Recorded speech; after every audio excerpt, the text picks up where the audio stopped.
Hey y'all, it's Anna Kelly, REI Mom here, and I am back today with One Rental at a Time and Michael Zuber, wanting to bring you some great information on the good, bad, and ugly of rental real estate investing. So today I'm going to focus on the good, and in future posts we'll talk about some of the bad and the ugly, and the things that you can do to mitigate the bad and the ugly to really enjoy the process of building your rental portfolio one rental at a time.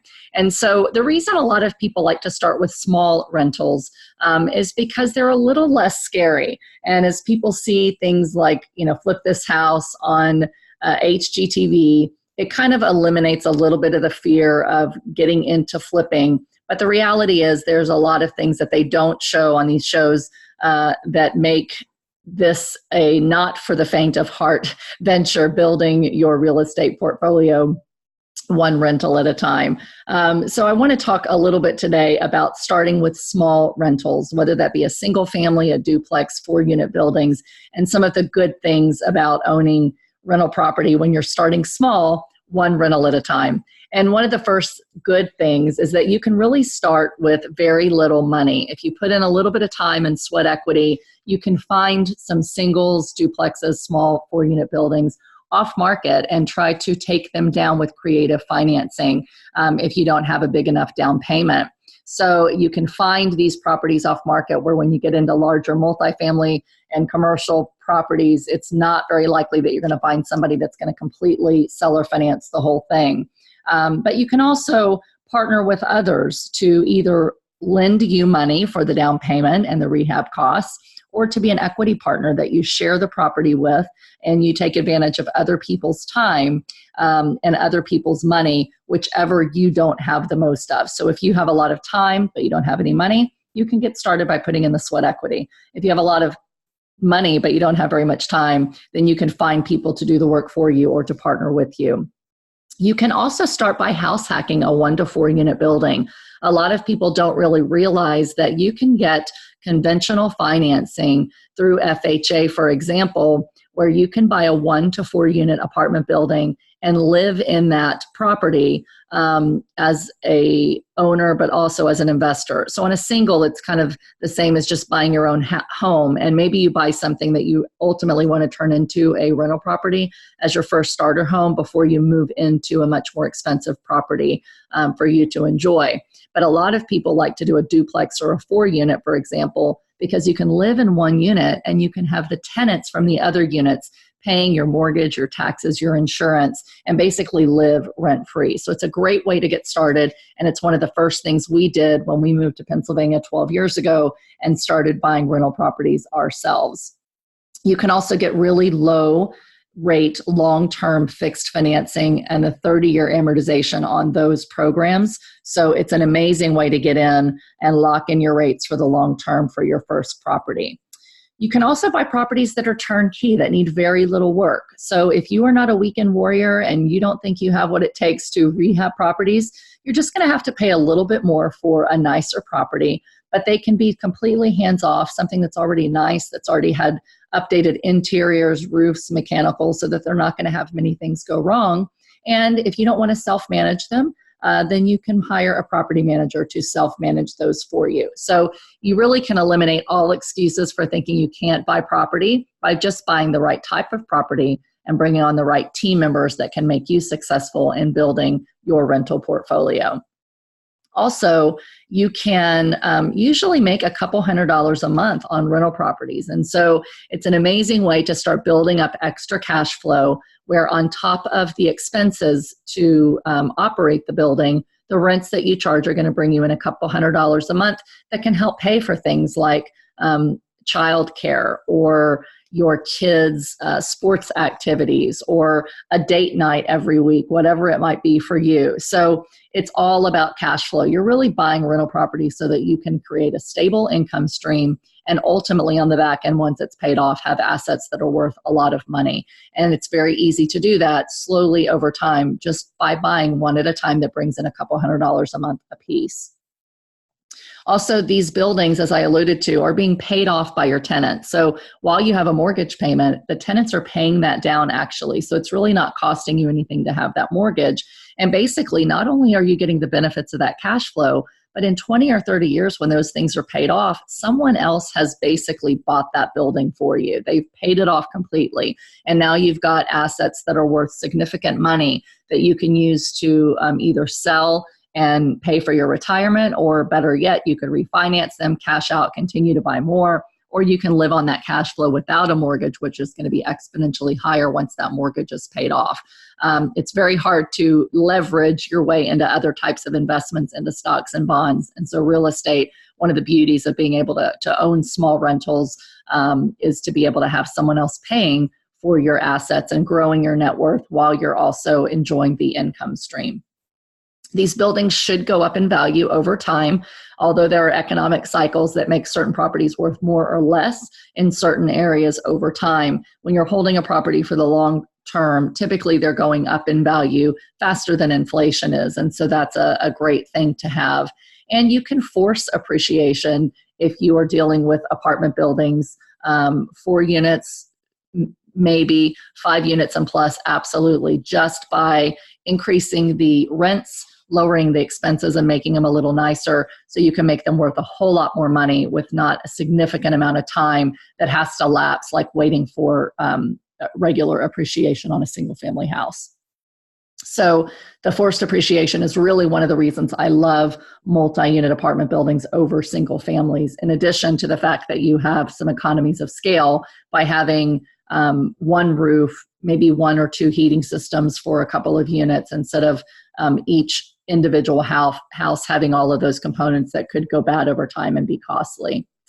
You learn by doing and building your confidence by taking on one property at a time. So while some people are too afraid to jump into big multi-units or to even a 4-unit building, it can be wise to just start out small. Buy a single, buy a duplex, and learn by doing. And the amount of information that you learn and the knowledge that you gain and the wisdom that you gain by the things that come up on these small properties really allows you to grow and to continue to take things to the next level and become more and more comfortable with what you're doing, so that you become more proficient and ultimately start making a lot more money, because you know the types of properties to buy and you know how to take them down, how to operate them, and how to make them worth a lot of money. So get in the game. You'll learn a lot more by doing than you do in books and blogs and things of that nature. And there are also amazing tax benefits to owning real estate. Something called depreciation basically is something the government gives you that is a paper loss that assumes that your property is going down in value every year, kind of like a truck will go down as soon as you drive it off the lot. It becomes worth less and less the longer you own it. The reality is real estate typically becomes worth more and more over time when you own it, but yet the government allows you to take this tax benefit called depreciation. And with the new tax laws, there's something amazing called bonus depreciation, where you can take a whole lot of that depreciation, and instead of having to take it in 1/27th of the value of that property over 27 years, you can take a lot of it in the very first year, creating a huge tax deduction for many people just by the nature of that bonus depreciation. Typically, it's going to have to be an expensive building, $1 million plus, or a lot of units in order to take advantage of that and make it cost effective. But it is something that is amazing. And even with the smaller properties, even taking a small amount of depreciation every year allows you to look like you have losses that you don't have to pay taxes on, and can be a great benefit that can reduce your taxes on your W-2 income. You can also buy with leverage. And so as we talked about a little bit, when you're buying other things like gold or stocks, bonds, mutual funds, it's not easy to leverage and borrow against those things. But you can buy real estate with basically 20% down in most instances. And so if I only have $20,000, I can buy a $100,000 property with that $20,000. And basically by leveraging at low rates with long-term fixed financing at 20 to 25% down, you're able to increase the buying power of that money by 4 to 5%, 4 to 5 times, I'm sorry. So, $20,000 or $25,000 can buy you a $100,000 asset. That's amazing buying power just by nature of using debt. And while interest rates are historically low, like they are right now, you can basically exponentially create value by having really low interest rates on the money that you're borrowing that allows you to buy more and pay more for buildings that are going to bring you in more cash flow than when rents are higher.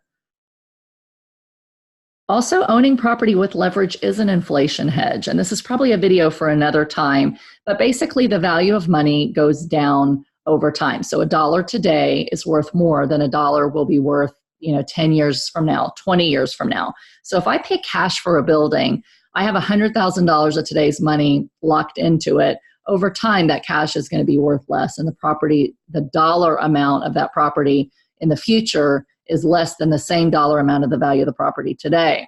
With leverage, basically the lender is covering 80 to 85, 75%, whatever it may be, of the value of that loan. And so they're the ones that are basically being hit the hardest by the time value of money and inflation chipping away at their equity versus you. So it's a really strong inflation hedge, and it's an overlooked benefit of real estate that is actually pretty powerful. Also, when you're buying single-family rentals, tenants are accustomed to having to mow their own grass, paying their own utilities, taking care of the repairs in their properties to some extent. And so one of the good things about buying singles and sometimes even duplexes is that you usually have a higher quality of tenant who is going to take good care of that property than maybe sometimes on the bigger ones. And it means less time and less money for you out of pocket when you're buying more stable assets than if you're buying, a complex where people are just going to rent and expect you to handle everything. The next benefit is that you can control when you sell. So when you have a rental property, there's many different exit strategies that make those properties attractive to buyers when you need to sell. So you can sell to other landlords, you can sell to people that want to flip houses, you can sell to people who want to buy the property for their own living use. And also you can sell to people on terms and create a note by selling with seller financing. And that's a strong way to sometimes get in an applicant, make them completely responsible for all the repairs of that building with a promise to pay you in the future in full. You can take a nice down payment and then have a monthly income stream until they completely refinance you and pay you off. So there's many different exit strategies when you're dealing with single family homes and smaller rentals that can make them very attractive. And you can either go it alone or you can find partners. There are lots of people that want to get into real estate once they realize the power of real estate, but they just are afraid to do it on their own. And so you can become a valuable resource to partner with other people if you don't want to do it alone. Or if you're more of a loner and want to do everything on your own and take all the advantages for yourself, then you can choose to go it alone as well. You can also find deals and money to get creative pretty easily. So while a lot of people say, oh, there's no deals or there's no money, the reality is there's lots of creative ways to find off-market properties and to make deals that other people think are not a deal into a really attractive deal by the way that you structure it. And there's lots of ways to find money for properties. So the more money that you can make in a property, the more people might be interested in partnering with you, lending you the money and letting you take on the work so that they don't have to. So those are just some of the amazing benefits of buying real estate. And I hope that encourages some of you, if you haven't already done it, if you're on the sidelines, to get in the game. And if you've already bought a few rentals, just continue to buy more and more, one rental at a time, and realizes all of the different advantages of owning rental property. Here is to your success.